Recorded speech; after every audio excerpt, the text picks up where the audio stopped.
I'm John McQuay with 8541 Tactical, and I'm here today with our AR pistol build to talk about the ALG Advanced Combat Trigger that we used in this build. Now we will get the video out over the complete build here shortly, but I just wanted to take some time, since we already have the web review up, and talk about the Advanced Combat Trigger, or the ACT. Now ALG is a sister company for Geissele Automatics, and anyone that has been around the AR-15 scene for a little while knows that Geissele makes some of the best AR-15 triggers out there. They're the same trigger that we used in our original Ma-10 308 build and also in our Ma-10 6.5 Creedmoor build. So they're absolutely top-end triggers, but they command an absolute top-end price. Now ALG builds products for the AR-15, but they tend to be on a more budget-friendly level, and the ACT is their top-level trigger. Now I'll go ahead and split this upper off of here and show you what makes the ACT trigger a little bit differently. Now you'll notice this pistol has a Law Tactical folding stock adapter on it, so it separates just a little bit differently than a standard AR. Now the ACT trigger, one of the first things that you notice is it is this silver color. Well, ACT uses some very high-tech coatings to give you a little bit of permanent lubricity in the parts and also an added measure of corrosion resistance.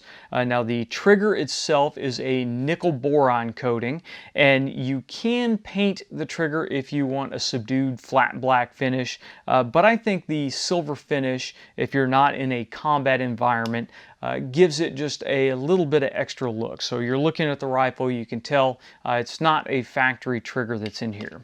The hammer, the disconnector, and the pins that are included are nickel Teflon coated. They cannot be painted or coated. The nickel Teflon really won't host a finish really well. So that was an interesting design feature, that they made sure that you could coat the trigger if you wanted to, but the hammer and the pins inside of it, where they won't be seen, those are designed with a more lubrication-friendly coating. Now the Advanced Combat Trigger utilizes a standard profile AR-15 fire control group. You'll notice the hammer looks a lot like the stock hammer that you would find in a Bushmaster or a Colt or any of those other firearms out there. It is a single stage trigger, so you only have one weight into the break, and it's a very clean trigger. We noticed that you have almost no take-up at all, and then you have what I would describe as a carrot-like break, and the pull weight on this is about 4.5 pounds. Now the trigger does come with 2 hammer springs.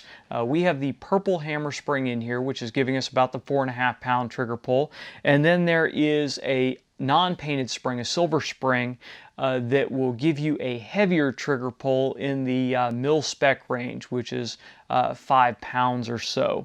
We haven't put that hammer spring in here to check the trigger pull, but we have a couple hundred rounds through this pistol now, and we haven't had any light strikes or any misfires with the purple hammer spring. ALG Defense does recommend that if you're going to use this for service use, for duty or self-defense or anything like that, you do go ahead and use the heavier spring because of the possibility of light strikes, but that's going to be on you. Now, as I mentioned, we didn't have any malfunctions at all with the trigger.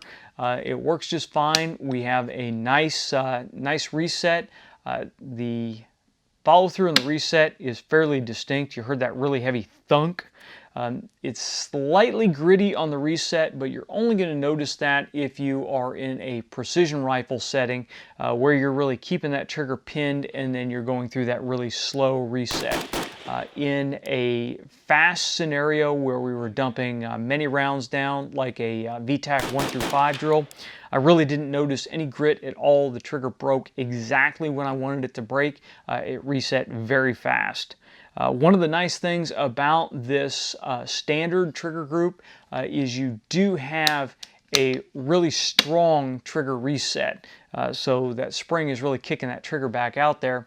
And if you're trying to shoot really, really fast, that allows the trigger to keep up with your finger. You're not going to run into trigger freeze where your finger's moving faster than the trigger can reset.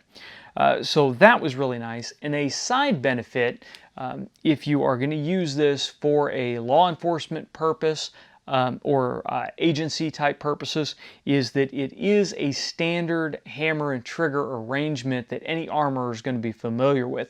So you really shouldn't run into any problems with armorers looking at this trigger and freaking out because it's not something that they recognize. The parts really do just look like regular fire control group parts that have been coated differently. Now, ALG really took some care in setting up the angles on this trigger.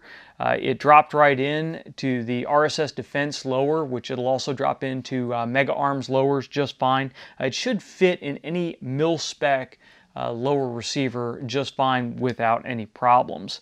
Overall, we're really pleased with it. For $69, I think it is a great deal. Now, if you're really trying to save some money on your AR build, ALG does have a slightly lower trim spec fire control group. They do have the same hammer and trigger, but they don't have the advanced coatings on them for a slightly lower price.